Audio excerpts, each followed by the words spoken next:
Posteriormente viene el instrumento de normalidad mínima. Este instrumento también se va a aplicar en dos ocasiones. Tenemos aquí lo mismo que los otros instrumentos, la primera observación y la segunda, donde colocamos el nombre del plantel, la fecha de la primera, el docente que se va a revisar y la asignatura, y también cuando se haga la segunda. Aquí tenemos el valor, cada rasgo, aquí está colocado el número, 1, 2, 3, es el rasgo.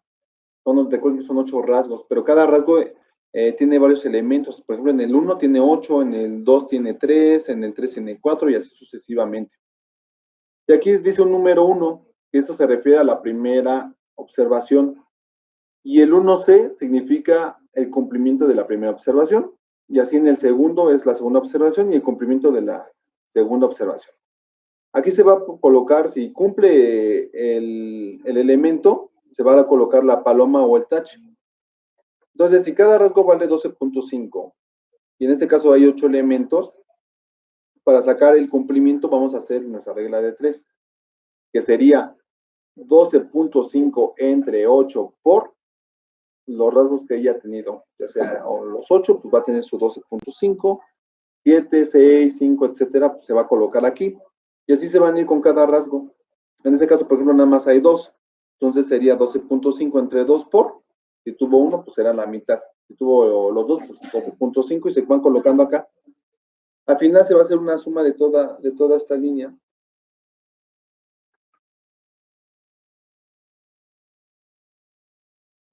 Y se va a colocar aquí el porcentaje que le ideal sea un 100% en su primera y en su segunda observación. Aquí el responsable, ¿quién es? Es el subdirector académico. Porque recordemos que la normalidad mínima tiene que ver con todo lo que impacta en el aprendizaje del alumno. Por supuesto, ojo, por supuesto, no todos los 8 elementos contempla la clase, vaya. Son los rasgos 2, 3, 4, 6, 7 y 8. Esos son los que van a evaluar dentro del aula. El 1, el 2 y el 5 se evalúan en el plantel.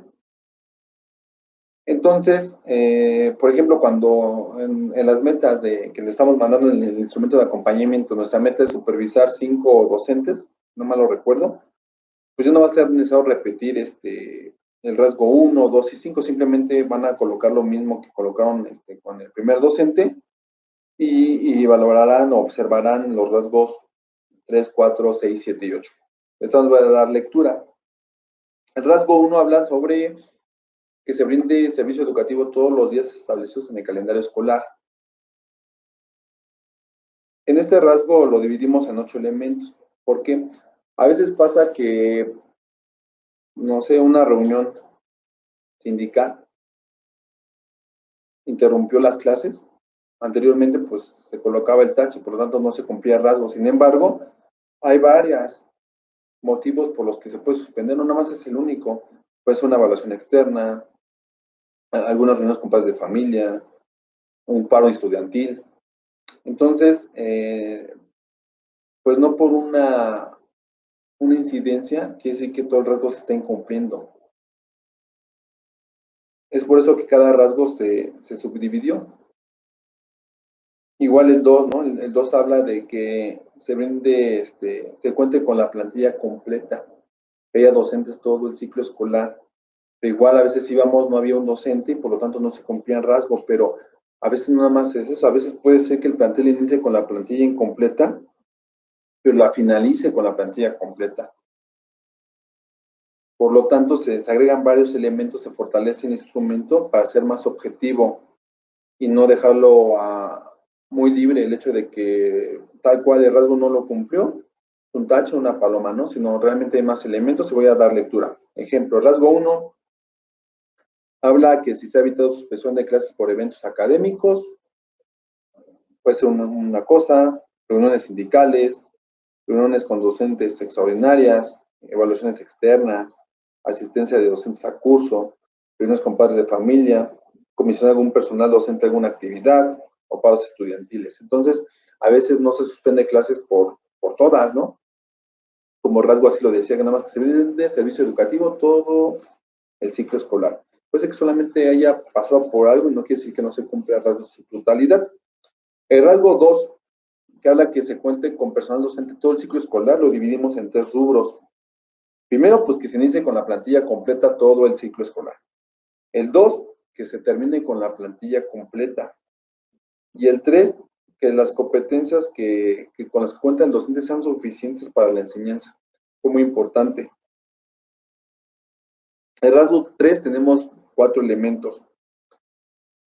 El rasgo 3 nos habla de que el docente inicie puntualmente sus actividades, pero la literatura nos dice que no nada más se trata de eso, sino que llegue puntual a clase, sino también que inicie puntual las actividades, que no falte, porque puede ser que el profe siempre llegue puntual, pero hay veces que falta, ¿no?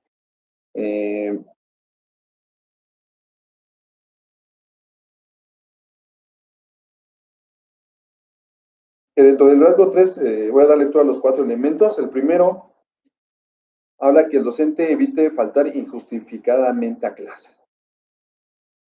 Por supuesto, sabemos que los docentes tienen algunos derechos, tienen algunas incidencias, pero si es de manera injustificada, solamente porque el docente faltó por faltar, pues este punto no se está cumpliendo. No es lo mismo faltar por un accidente, por ejemplo, a simplemente a no faltar porque pues, simplemente no quiso ir o empleó el tiempo en otra actividad que no de importancia.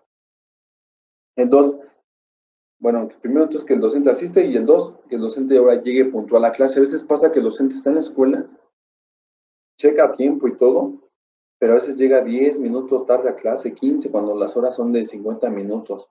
Hay que cuidar este punto. También no nada más es que el docente llegue, que vaya a la escuela y que llegue puntual a clase, sino que también ya dentro de aula inicie sus actividades de manera inmediata.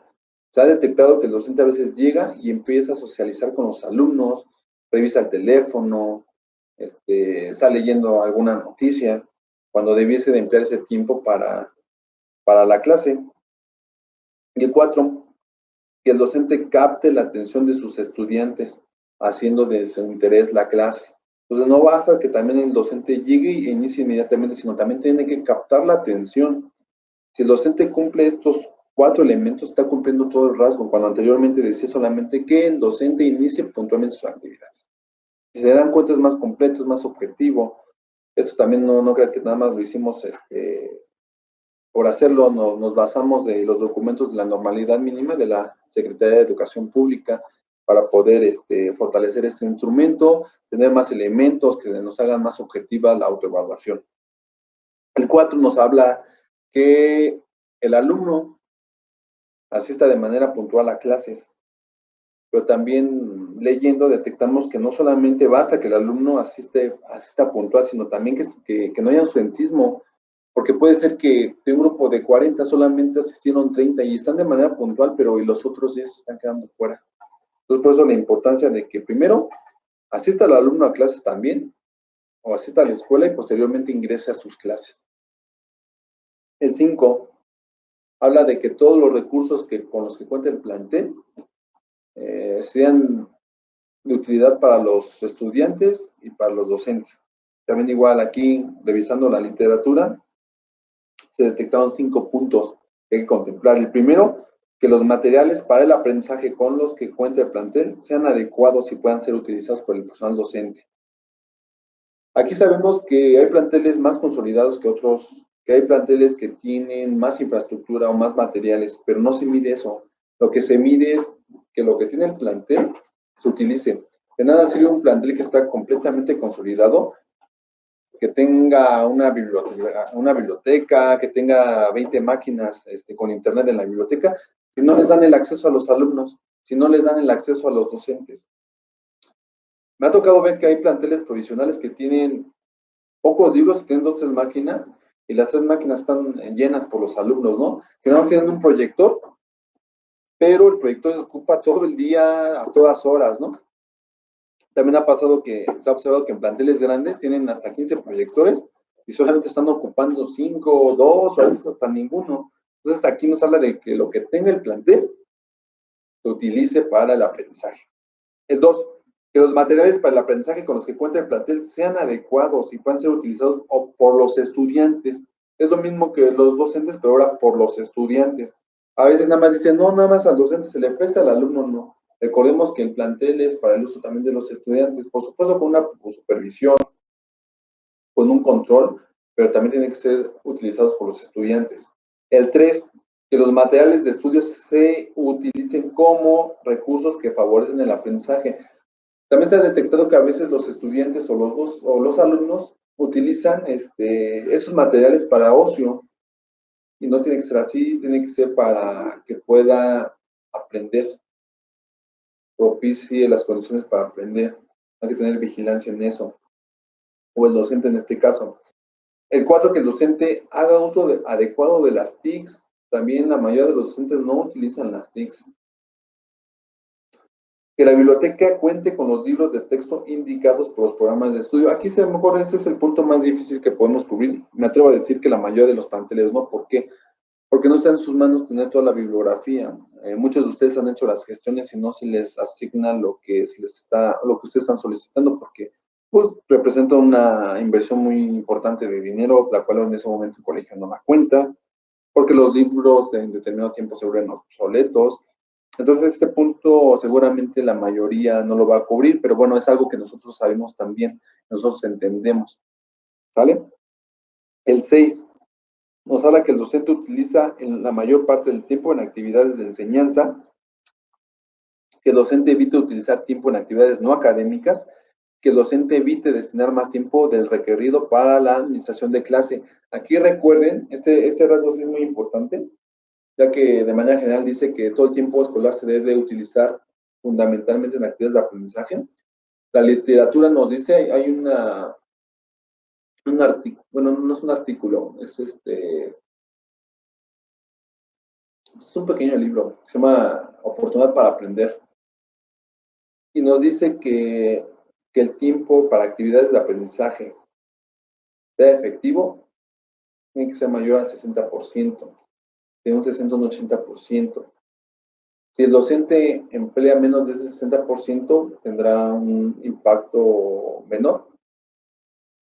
Entonces aquí les pido que cuando vayan lleven su cronómetro, cada vez que el alumno haga una actividad de aprendizaje, tomen el tiempo, cuando el docente emplea una actividad de enseñanza, lo paren y vean que realmente cubre más de ese 60%.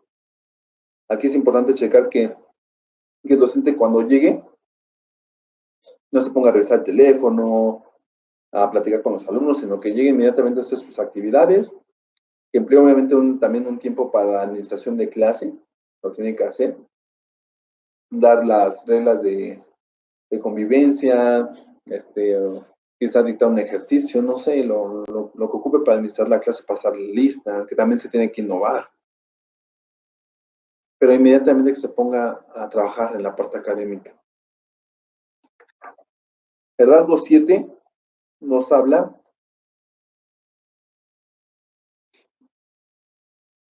tiene nueve elementos. El primero es que el docente utilice una variedad de materiales en su clase y recurra al uso de las TICs. Que el docente desarrolle estrategias flexibles de trabajo en el aula, también es algo muy importante. La mayoría también de los docentes siguen un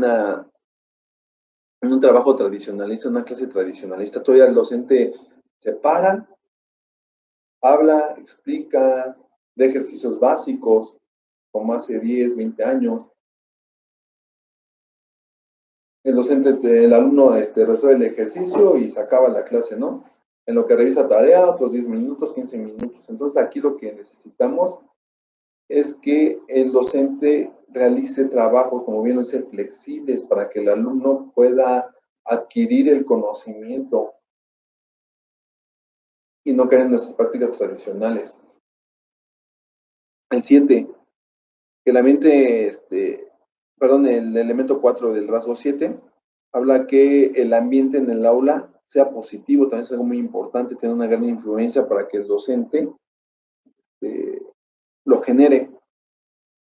El 5 habla de la calidad de las interacciones educativas sean significativas. ¿A qué se refiere con esto? A que el docente, cuando deja trabajando al alumno, pueda brindarle ese acompañamiento, como bien dice la palabra, sea significativo. He notado que a veces los docentes ponen a trabajar a los alumnos en equipos de trabajo y anda caminando el docente, no viendo que estén trabajando. Pero muy pocas veces he visto que el docente se acerca a un grupo de alumnos y les comenta, oye, ¿cómo vas? ¿Por qué te dio este resultado? Y si está bien o mal, cuestionarlo, pero ¿por qué? Para que detecte el docente en dónde estuvo el error, si es que lo hubo, o realmente que sí lo hizo porque ya domina el tema. Si el docente no hace este tipo de prácticas, si no hace la relación significativa, la interacción significativa, difícilmente el docente va a detectar si el alumno va por buen camino o requiere un acompañamiento. Entonces lo deja muy abierto porque, insisto, los docentes a recorridos e incluso, y bueno, hay docentes que ni siquiera hacen eso, ¿no? Se sientan, sacan su computador y se ponen a trabajar y ya no están viendo si realmente el alumno está trabajando, está platicando, está socializando, ¿no? Que incluso la literatura lo dice, que el 30% del tiempo el alumno lo ocupa para socializar y no para trabajar. El elemento 6, también que los estudiantes muestren interés por aprender, eso es algo que le compete al docente, captar la atención del alumno. Igual en ese documento de oportunidad para aprender habla que si bien no el 100% de la responsabilidad es del docente para que el alumno tenga interés en clase, porque puede ser que tenga un problema externo, puede ser que ni siquiera quiera estudiar, simplemente va a la escuela porque lo mandan y va a perder el tiempo. Pero sí nos dice la literatura que el 70% es responsabilidad del docente, o sea que sí puede captar un 70% de su atención, que el docente al hacer interesante la clase, al hacerla dinámica, al hacerla de impacto, va a captar el 70% de la atención del alumno. No todo es responsable del alumno, también la mayor parte incluso es la responsabilidad del docente hacer su clase de interés, de impacto, que logre que el alumno aprenda. La 7 habla de que la clase esté centrada en las opiniones, intereses e ideas de los estudiantes, más que en la función del docente. Aquí es lo que les comentaba, algo muy importante, el docente llega y expone su tema, y a veces ni siquiera le pregunta al alumno si sabe, si lo sabía, si no lo sabía, y habla, y habla, y habla, y habla.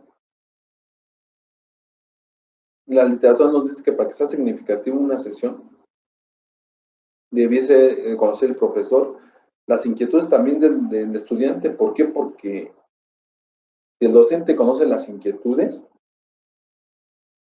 puede direccionar la clase de acuerdo a las necesidades del alumno y por lo tanto el alumno, mira, te va a prestar atención, obviamente va a ser de su interés, va a participar y el aprendizaje va a ser significativo porque va a ser algo de su interés. El 8 dice que el docente brinda apoyo pedagógico al estudiante, va encaminado a las relaciones significativas, que le ayude a las estrategias de aprendizaje, no nada más a aclarar dudas, sino que también le ayude a que el alumno pueda aprender, sea autónomo también en su aprendizaje. Y el 9, que el docente evite tiempos muertos, asegurándose que los alumnos que terminan antes que los demás sepan qué hacer. Aquí también hemos detectado algunos problemas. El docente deja una actividad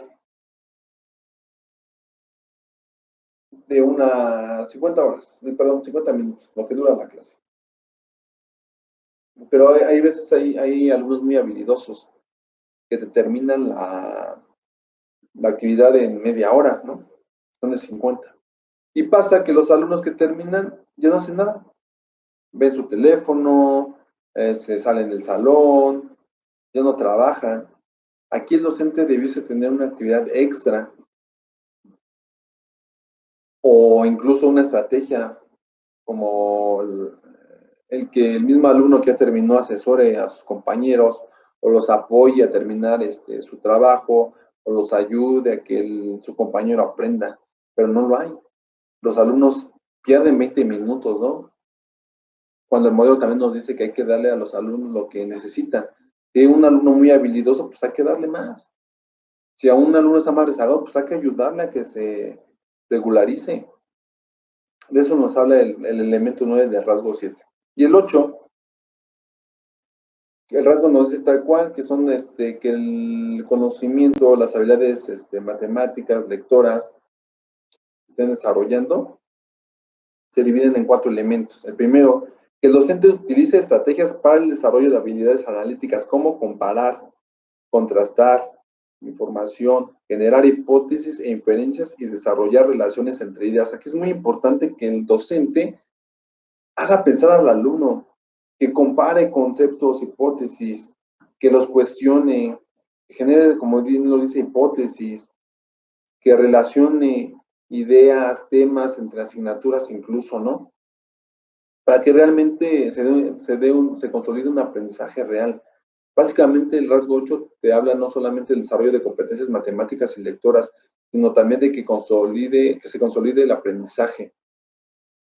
El elemento 2 del rasgo 8 nos habla que la clase esté basada en el aprendizaje por medio de la contextualización de contenidos. Esto es algo que también el modelo educativo nos viene diciendo. Para que el aprendizaje sea significativo es necesario contextualizar a lo que el alumno vive día a día. Muchas veces nos llegó a pasar, ¿no? Quizá estudiamos química y pues la verdad no sabemos ni para qué nos iba a servir la tabla de elementos, ¿no? Cuando realmente todo es utilizado en esta vida, hasta la física. En algún momento algún profesor me decía, ¿no? Que si sabes de física, tú puedes o matemáticas, cálculo, puedes calcular cuánto tiempo tarda en crecer el maíz, ¿no? Entonces decía que hasta para el campo, lo que sea, la física, las matemáticas, el cálculo, se utiliza. Entonces, es contextualizarlo. Por eso el modelo educativo hizo una reestructuración de contenidos en algunas de las asignaturas, porque empezó a sacar, según esto, todos los temas o toda la información que no era de utilidad. Quisieron dejar información que el alumno le sirviera para su vida, para la resolución de problemas. Entonces, si nosotros no contextualizamos, si nosotros no le damos la utilidad al conocimiento, el alumno pues no le va a interesar. El alumno va a decir, yo quiero estudiar esto, yo voy a hacer esto no me interesa, cuando realmente todo lo utilizamos. El elemento 3 habla que la clase esté estructurada para aprender por medio de la práctica. Es otra de las características del modelo educativo, que el alumno sepa hacer las cosas. Nos dice, de nada sirve que sepas el concepto de X asignatura si no vas a saber hacerlo. Y el elemento 4, que el docente evite el aprendizaje de contenidos por medio de la memorización. Si se dan cuenta, el rasgo 8 se enfoca a que el aprendizaje sea significativo. Y aquí les voy a comentar rápidamente, porque esto tiene que ver con la normalidad mínima. Si se dan cuenta, es para que los aprendizajes sean significativos. Y que en algún momento yo tengo la oportunidad de platicar con ustedes, les comento rápidamente. El modelo educativo sufrió un cambio necesario. Las necesidades que se tenían antes no son las mismas de ahora. Cuando se crea la Secretaría de Educación Pública, se crea en 1921. En ese entonces, el diagnóstico general del país era que el 80% de la población mexicana no sabía ni leer ni escribir. Por lo tanto, la encomienda en ese entonces del magisterio era que los mexicanos supieran leer y escribir, pero no había gente preparada. El magisterio estaba conformado por gente que había estudiado de tercero a cuarto de primaria. Pero imagínense, ¿cuánto tiempo ha pasado de 1921 hasta que hubo este cambio del modelo educativo? Casi fue un siglo, casi fue un siglo. No podemos pretender seguir con un modelo cuando las necesidades son otras. Actualmente, si se van a las estadísticas, la cobertura de nivel básico está cubierta casi al 100%. Eso quiere decir que ya la mayoría de la población mexicana sabe leer y escribir. Por lo tanto, tenemos que estar preparados para desarrollar otro tipo de cosas.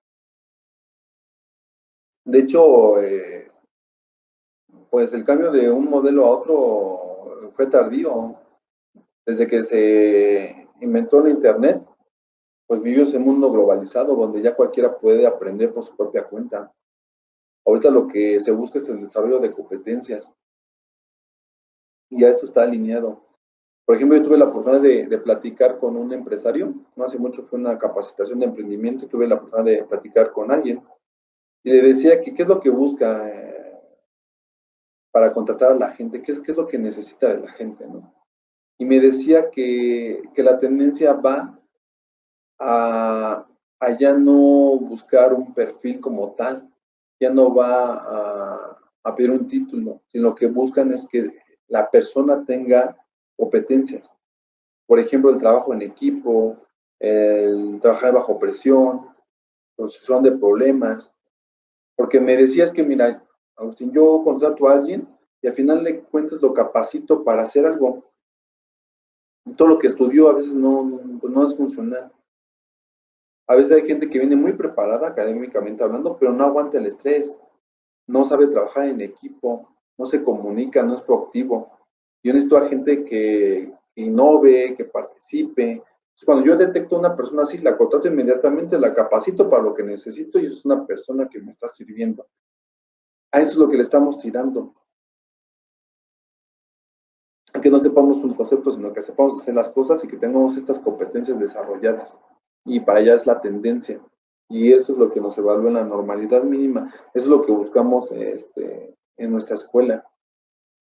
Apenas no hace mucho fui a un plantel y, y las clases, o bueno, varios, ¿no? A veces son, insisto, adoptan el modelo anterior. Antes, no sé si se acuerdan ustedes, insisto, cuando el objetivo era transmitir un conocimiento tal cual, que el mexicano supiera leer y escribir, se transmitía el conocimiento. Entonces era llegar el docente, pararse en el aula y explicar, hablar, dictar, que se aprendieran de memoria esto, que se aprendieran las enfermerides, que se aprendieran el abecedario, que se aprendieran la tabla periódica, etcétera, etcétera, etcétera. Aprender, aprender, aprender. Y uno tenía que estar repasando, repasando, repasando. Si lo aprendes de memoria, pasas tu examen. Y al día de hoy muchas cosas ya se nos olvidan, ¿no? Otras las seguimos conservando. Actualmente, es la gran diferencia, actualmente, pues te dan cuenta que no sirve de nada que te sepas de memoria algo, sino que sepas hacer las cosas. Entonces nos vamos a la contextualización de los contenidos, al aprendizaje a través de la práctica. Yo en algún momento tuve la oportunidad de coordinar un proyecto que se iba a llevar aquí en el CICITEM sobre los PAPLA, que eran laboratorios para la práctica. Los Maker Space, igual son talleres. Su metodología es la siguiente y en eso también se basa el modelo educativo, aprender a través de la práctica. La literatura nos dice que el aprendizaje a través de la memorización tiene una fecha de caducidad. Dice que a veces te puede durar el conocimiento 15 días, un mes, pero se te olvida en corto tiempo. Cuando tú aprendes a través de la práctica, dice que el aprendizaje puede durarte por mucho tiempo, incluso hasta por toda la vida. Es lo que se busca, que el aprendizaje sea significativo, que te dure toda la vida y que lo puedas utilizar. Entonces, en eso se basa básicamente la norma.